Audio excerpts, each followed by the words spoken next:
What's going on, YouTube? Dan here, back after about a month hiatus. I was getting a little sick of the redraft content, the basketball content. I was like, all right, it's time for like actual football now. You can only regurgitate the same information for so long, but now with football being back, we can do this every single week. So I will be doing on most Mondays a first look for the week. If I can't do it Monday, it'll be out Tuesday, maybe even Sunday night if I'm really feeling it. If I look and the Draftkings have updated it. So let's just get straight into it. We'll start with quarterback. Now, Patrick Mahomes, obviously the best quarterback in the league, obviously the best fantasy quarterback in the league as well. He's playing Cleveland. It's going to be a good shootout, I believe. Let me bring up the over-unders. So here are the game lines. Let's go to Chiefs-Browns. So it's Chiefs here by 6, over-under 53. That's actually the highest of the week, I believe. Let me just check. Got Cardinals, Titans at 52, Dallas Bucks at 52. Yes, that 53 is going to be the highest for this week. Obviously, a good game environment. We know both teams can score whenever they want, basically. Chiefs, so this is how it's going to go. Chiefs run defense is terrible. Chiefs pass defense is good. So for the Browns, it's going to be them trying to establish the run with Nick Chubb. If they can't do that, then they're fucked. That's just as simple as it is. For the Cleveland's defense, their pass defense is pretty decent. They've got some really good edge rushers, obviously, Jadeveon and Myles Garrett. The run defense is nothing special, to be honest. It's pretty average. If we look at like last year's stats in the matchup, Cleveland's passing defense was 27th, and the rushing defense was 9th. So we're gonna hopefully see Patrick Mahomes light up here. I'm not gonna pay 8,100 for him, to be honest. Like, it's fine if you want to, but the problem is like Tyreek Hill's also 8,200. Travis Kelce's 8,300. Like, it's fine. This week there's plenty of salary left on the table. Like, plenty. I'll show you guys in a little bit, especially at receivers. You can save a lot of money. So I wouldn't be mad at you if you spent up for a Chief stack. I just think there's other ways this week of hitting those high ceiling games. So, like, this is one of them. I think Kyler Murray is in like the best team spot along with Dallas in the way that they're and honestly the Titans. The matchup is perfect. Their offense is a juggernaut, an absolute juggernaut. The defense, especially at cornerback for the Cardinals, is really bad, guys. Let's look at the Cardinals defense here. Cardinals depth chart. Now watch this. The Cardinals cornerback situation is the most disgusting thing you'll ever see in your life. Byron Murphy, Tay Gowan, I have no fucking clue who that is. Robert Alford, Marco Wilson. Like, these are garbage cans. Malcolm Butler just retired. Like, they have nobody. They have absolutely nobody.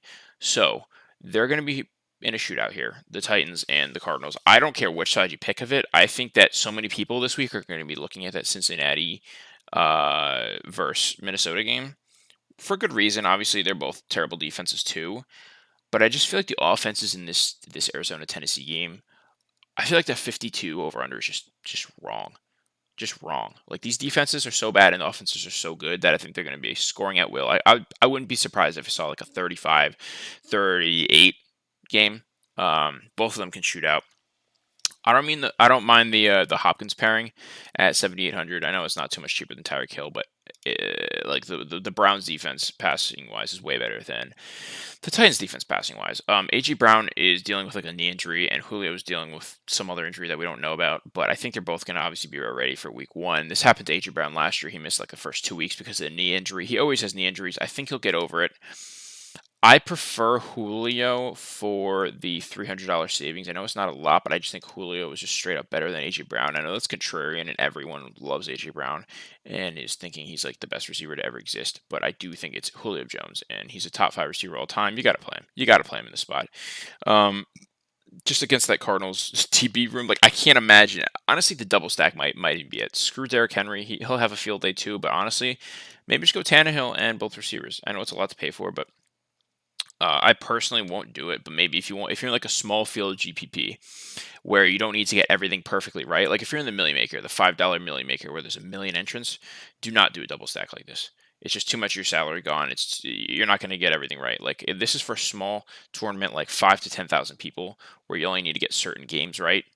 where you want to double stack like this. Tannehill at 6,500. I don't mind at all. Honestly, he's going to be one of the main quarterbacks to target this week. This week, more than any other week, I'm going to be a little more spread out on ownership just because it's the first week. The prices are the softest. There's just so many people I want to be able to play. Moving on, we got like Josh Allen against Pittsburgh. It's not bad. They played last year. Like, Pittsburgh's obviously not fun to play against. He only had 19.32. But if you look at how Diggs did that day, he actually did surprisingly well. He had 32.1, I remember. 32.1. 14 targets for 130 yards and a TD. So I don't mind the Bills pairing there, especially since the Steelers are slightly worse this year. Speaking about that, I don't actually mind Deontay Johnson and Big Ben in that game, because Deontay Johnson, as we see, has the upside: 16, 14, 13 targets, 12, 13, 16 targets, 11, 10, 15. 13 again. Like, he has one of the highest target, not shares in the league, just because like it's such a pass-heavy offense, but one of the just the highest overall raw targets in the league. So I don't mind that in a game where they're not favored. I believe the line is like -6. Let's see. Yeah, Buffalo -6.5. Yeah, they're going to be playing from behind. I don't mind it. And obviously, Buffalo showed us in the preseason that they do not want to stop passing the ball. They ran 17 pass plays in their first drive compared to 1 rush. Like, they don't want to rush the ball. They have terrible running backs. They've not the best O-line for rushing. It's a pass-heavy offense. We love that. I think a game that's going to be very much overlooked that we have to check the odds on would be, where are they? Did they play early? Yeah, Seahawks Colts. Seahawks here by 2.5, over under 48.5. It's not a shootout to many people. Like, when you just like see it, like if you saw like like what we said before, like Cleveland and KC, like it'll probably be a shootout. When you see these teams, you don't really think a shootout. But honestly, neither team is particularly good on defense. I know the Seahawks kind of showed it up last year. Like, they got a little better towards the end of the season, but I wouldn't be surprised if Jonathan Taylor had a decent game. I'm not paying 8K for him. That's just too much. I didn't actually realize he was that expensive. But I wouldn't mind like the Russ at 7K at all, to DK's 7,500, and even Lockett's 6,700. It's not my main stack. I probably won't have many, if any, lineups of that, but I wouldn't. It's one of those low ownership plays. There's just so many other plays that I think you could get away with that. Watson's not playing. Rodgers against New Orleans. I think I'll have at least 1 or 2 teams like that.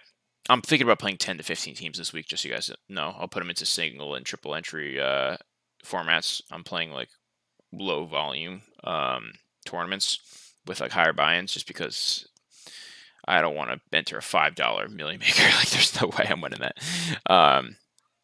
But Aaron Rodgers, New Orleans, that's going to be a fun game where I think Packers are favored by a little bit. Let's see.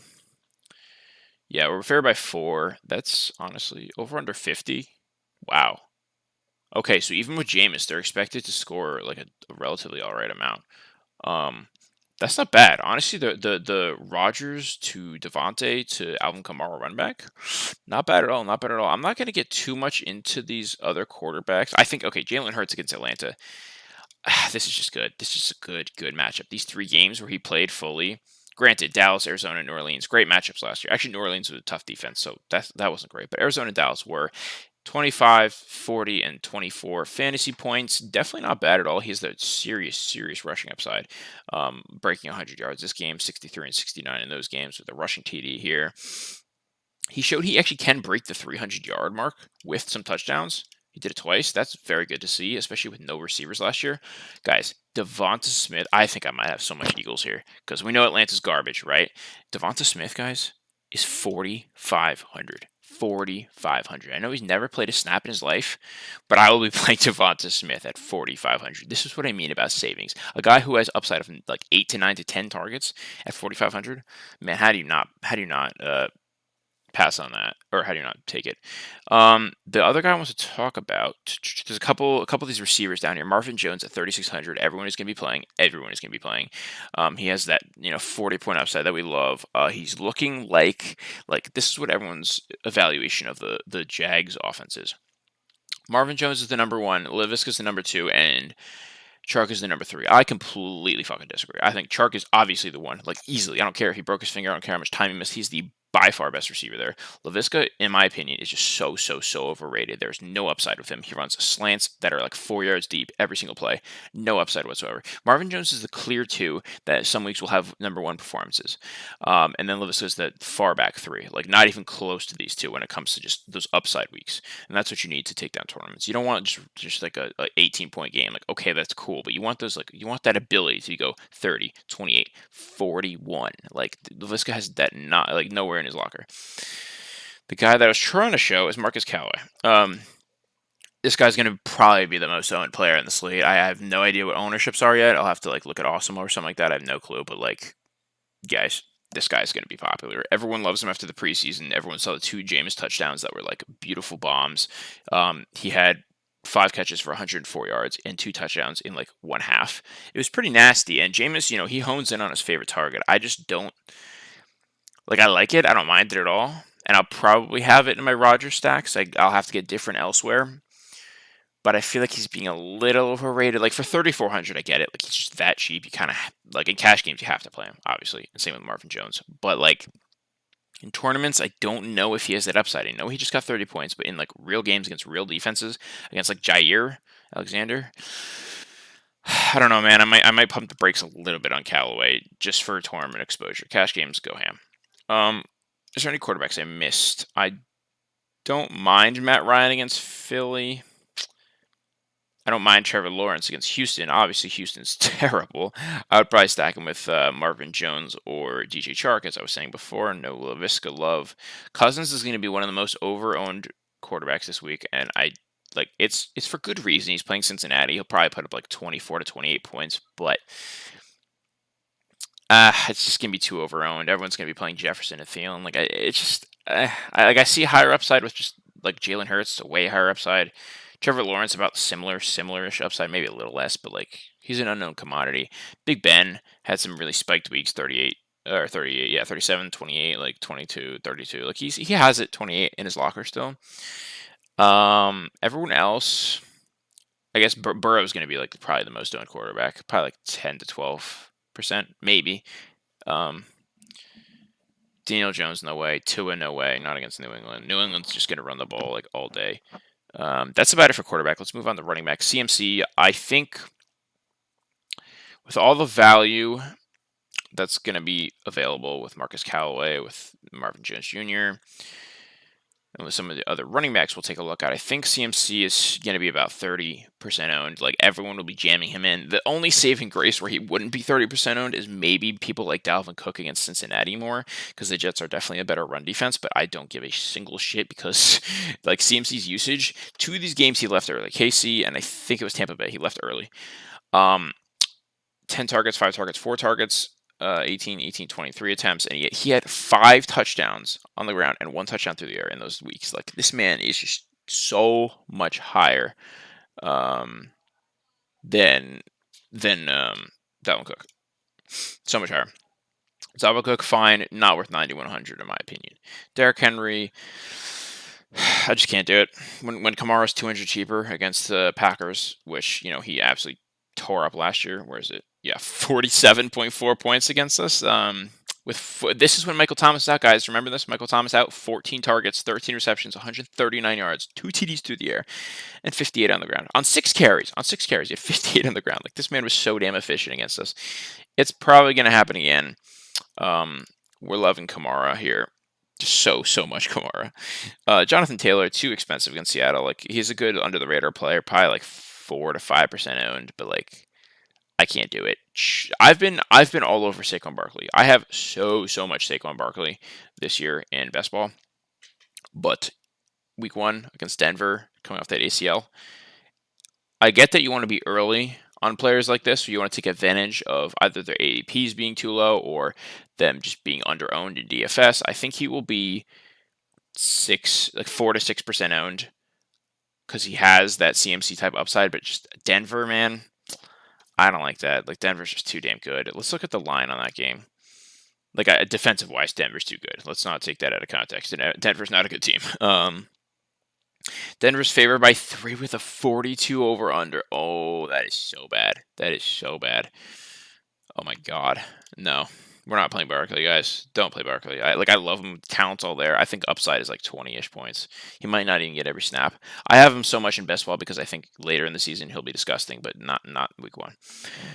Nick Chubb against KC, as I said before, if they do somehow get to a lead like instantly, it's gonna look glorious. But if they get shit on like they did in the playoffs, it's going to be 13 attempts for 69 yards. He had some targets against them. He had some targets because they were down. But no. They have to get off to a good start. Plus Hunt's there. It's just like for 7,200, like why not just pay for Eckler at Washington? Like it's kind of a similar play where Eckler just doesn't get game scripted out of anything. And he has that serious target upside. He's not relying on the TDs that Chubb is relying on, the 100-yard bonus. Eckler will get there no matter what. Eckler's floor is about like 16-ish points. Even against Washington, like one of the greatest run defenses in the NFL. He's just going to be catching, like, look at this. 7 targets, 9, 16, 11. Like, oh my goodness. Herbert loves him. Moving on, Swift probably won't be playing this game, so if you want to go Jamal Williams, I'm not even gonna. Where's my boy Jamal? 4,500. He's gonna be pretty popular. Pretty popular. I know it's San Fran and it's a tough matchup, but people are gonna want the CMCs, the Cooks, the Henrys, the Kamaras, and they're gonna be sacrificing at one running back position and one receiver position, probably. Maybe 2 receivers, but we'll see. Aaron Jones, New Orleans, that's fine. It's not great. Last year when he played them, he only got 16.6, and that was with a touchdown. It's nothing special. I don't love it, but if you want to go there, if he's your favorite running back, go for it. I found this one intriguing. Miles Sanders against Atlanta. I actually think this one's like really sneaky, sneaky upside. I think that Miles Sanders has the same workload as he did last year. I think a lot of people are really pissed off at how he played last year and how injured he was, and they just are not drafting him high enough in best ball and in drafts this year. I am included in that, where I haven't drafted him as enough as I probably should have. But that for me, it's because he goes around like Julio and Kyler and Deontay Johnson, who I just like so much more. But I think Miles Sanders is being severely underrated. I don't think Kenneth Gainwell is actually going to take that much passing work. Last year, he kind of got bailed out in these big scoring games by these huge touchdown runs, like 74 yards, 82 yards. He got bailed out, but that's nice to see that he has that in his locker. There's not just a slow, fat JHI again. I don't mind him. Atlanta, they give up the most receptions to running backs year in, year out. We see 7, 8 targets, 5, 6. Like, it's not terrible, and I think against Atlanta, it'll be a little spiked. So we'll see. I don't mind him. 6,500 is a little rich, but I don't think many people will be playing him. Same with James Robinson, where like he's going to get some of his workload stolen, I think, by Carlos Hyde. They're liking Carlos Hyde a lot. But I think he'll probably get about 20 touches this game. It's Houston. They're garbage. But fun fact, he sucked against Houston last year. 25 carries for 99 yards and a touchdown. Only just under 16 points. That's meh. It's Houston. And then this one, he had 11 points versus Houston. Like, come on, man. Derrick Henry's putting up 250 on these kids. Like, I don't know, man. I heard the Jags O-line is looking a little better this year, but we'll have to see. Najee Harris against the Bills is going to be interesting. I'm not going to play it just because I respect the Bills defense, and I respect that they're going to have to pass this game. I know Najee's going to probably get like 6 or 7 receptions, which is like really, really nice at PPR. I'm just really scared about his efficiency because the O-line, obviously, that's the story of the offseason. It's been terrible, but I don't know. It's like a medium play. I haven't decided yet on him. Maybe I'll sprinkle him in, but just they're going to be playing from behind so much. I don't know how much running they're going to do with him. Joe Mixon is going to be mega popular against Minnesota. Obviously, he gets the workload. He was injured after week 6 last year. He's finally back. He finally has no Gio Bernard, so he may be playing third downs. We're not positive yet because I think like Samaje Perine and the other guy, I forget who was even there. It doesn't even matter, but they're probably going to take some third down work away. Myles Gaskin has a committee backfield right now. Plus against New England, I just don't do that. I just do not do that. Fuck New England, dude. Don't play people against them. Carson against Indiana. I don't mind it. I don't mind it for 5,900. It's not bad, but I don't love it. It's not one of those like cake matchups like Atlanta or something like that. You can play him if you want. 5,900 is just too cheap for him, to be straight up. It's just too cheap, especially last year when he showed some pass catching upside at the beginning, like 6 targets, 4, 7, 6, 5. Like he had some upside with him. Not bad for 5,900. I think that someone that's gonna be played a lot this year is Antonio Gibson is 5,900, and everybody seems to absolutely love him. I don't, just because J.D. McKissic is going to be taking a lot of that pass down role on third downs. I would like him more against like a Dallas or something like that, but it's just the Chargers are going to probably be up, and they're not exactly an easy team to run on. I don't know how they were last year. Let's see. Last year they were the 17th ranked rushing defense. I think they're going to be a little better with like Derwin James back and stuff like that. Mostert is going to be pretty high owned, I would say, this year. Probably like 15%-ish on this first game against Detroit. Like, everyone knows Detroit's terrible and that San Francisco's going to run all over them. I wouldn't be surprised if Mostert had like 100 yards and 2 TDs. I wouldn't be surprised at all. But I also wouldn't be surprised if all of their running backs combined for like 300 yards and it was just like a 5-man running back backfield, some crazy shit. Like, I wouldn't be surprised if he didn't absolutely pop off because of other running backs being there. Anyone else? Anybody else that I see? Trey Sermon probably won't get that many carries in that game, to be honest. James White against Miami, maybe. There's some flyers I'm not going to go into right now because it's too in-depth for this video, but we'll go into it later in the week.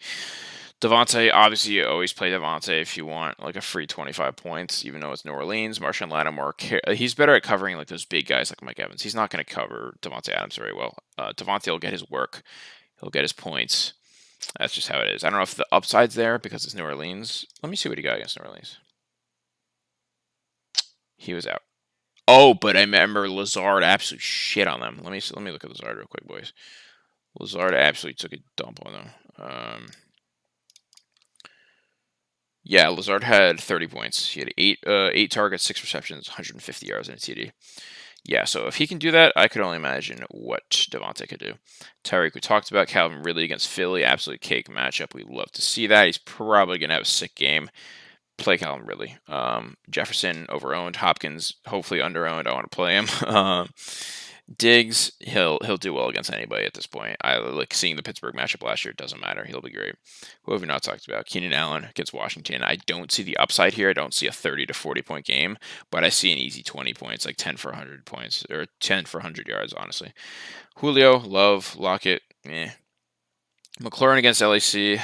They lost Casey Hayward, which is good for Washington, but I don't necessarily love it. I think he'll be okay, but like looking at his stats last year, he really didn't have very many explosive games. He had 4 games over 20. That's just not going to do it for me, to be honest. Deontay Johnson, hell yeah. DJ Moore, could be a good play. DJ Chark against Houston, I love. He's supposed to play in week 1. He's 100% healthy entering week 1. That is fucking beautiful. I love it. No one's going to be playing him, even though it's Houston. Maybe they will, but I think so many people are just so off of him because of his broken finger, and Marvin Jones and Laviska Shenault. I think he'll be very under-owned. Ayuk against Detroit. Obviously, him and Samuel against Detroit, this is a cake matchup. It's just the problem is deciding here. Is it Mostert? Is it Kittle? Is it Ayuk? Is it Debo? Is it all of them? Who knows? It's just tough to gauge who will be. Any of them are good plays. Probably spread them out as much as you can. Golladay at 5,600 is so cheap, man. Coming off the hamstring, how does he feel? He's improving. That's not exactly great to hear. I mean, it's good to hear, but like everyone's improving. You know what I mean? Denver's a tough matchup. I would love him at 5,600 against basically every other team, but not Denver. Denver is just very good. I'll probably not be on Golladay, even though I have so much of him in season long. We got Mike Williams.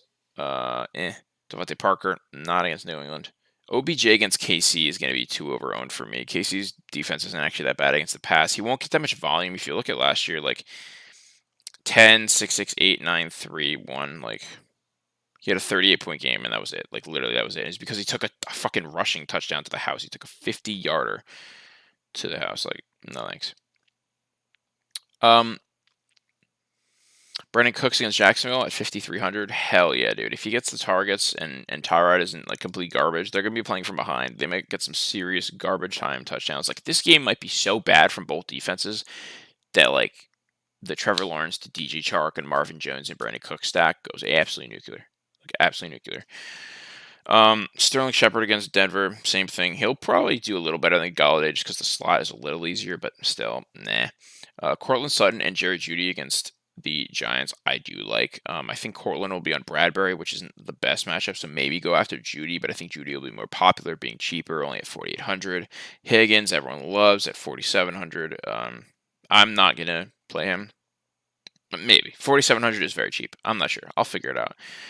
Go ahead if you want. Devonta Smith is going to be probably one of my highest end receivers. This is just too cakey of a matchup against Atlanta. Nelson Aguilar against Miami, sure.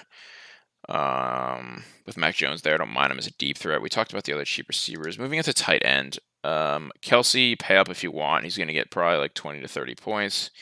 But it's just, I'm not going to do it because 8,300 is just too much. I'd rather have a CMC or something like that. I do like George Kittle, though, against Detroit. He could go nuclear, guys. We forget, last season he had a 43-point game and a 27-point game. This man has the upside when he gets the targets. See, 15 to 10 targets. When he gets the targets, he's the best tight end in the NFL. If he had Travis Kelce targets, oh my goodness, dude. Oh my goodness. Hawkinson against San Fran, nah. Goddard against Atlanta, sure, but I think Ertz is actually going to be a sneaky play here. I think he's going to get a lot of the targets taken away from Goddard. Who else? Kyle Pitts is going to be so damn popular at 4,400 against Philly. I don't blame him. It's a nice matchup. Philly's never been good against tight ends. As you see, 27th of opposition rank. Not bad. If you want sheer volume and snaps, let me crack my neck. Logan Thomas is the guy. We're almost at 30 minutes here. I should probably wrap this up soon. Boring you guys, I would think. Noah Fant against the Giants. Not bad, not bad. Johnny against Miami. Don't mind that, especially since Hunter Henry's a little banged up. If he happens to not play, I love that play. Tiny against New Orleans. That's fine. I don't think Ingram's going to play in week 1. Let's see what his news is. He was in pads and caught passes. That's today. I guess he'll play, but I still don't love it against Denver. Austin Hooper against KC. I actually do like that one a lot. He didn't do well against KC in the playoffs, but every game before that, he was quite efficient, quite good. I like him a lot. I have him a lot season long just because I think that he's going to get. He's a good shot at a touchdown every game. He's a very good shot at that. They're very efficient in the red zone. They like to pass it to their tight ends in the red zone. Hooper's not a bad shot to catch a touchdown and get you like 15 points at 4K. Not going to complain. What I was saying before about Ertz against Atlanta at 3,800. I think Ertz last year was just very banged up and very underutilized. I think now that they didn't get rid of him, they were supposed to trade him. Now that they didn't, they're going to be like, all right, we should probably run more two tight end sets because who are we taking? Quez Watkins or Greg Ward or Zach Ertz? Like, obviously, it's Zach Ertz and Dallas Goedert lining up in the 2 tight end sets. Jared Cook is fine against Washington if you think he's going to mesh well with Herbert. And that is about it. You can take your flyers and like the Everetts and stuff, but I wouldn't, to be honest. I'm not even going to go into defense, boys. This video's already gone long enough. That's going to wrap it up for me today. But if you guys want to see more content like this, I'm going to be making videos pretty much every other day, I would say. Especially like now that DFS is coming back. Like, I'm so addicted to DFS, boys. So I will be making content every single week. I would love to hear your plays, your thoughts. Leave a like, leave a comment, subscribe if you're new around here. Turn on those post noties if you have not already. And I'll catch you guys in the next one. Peace.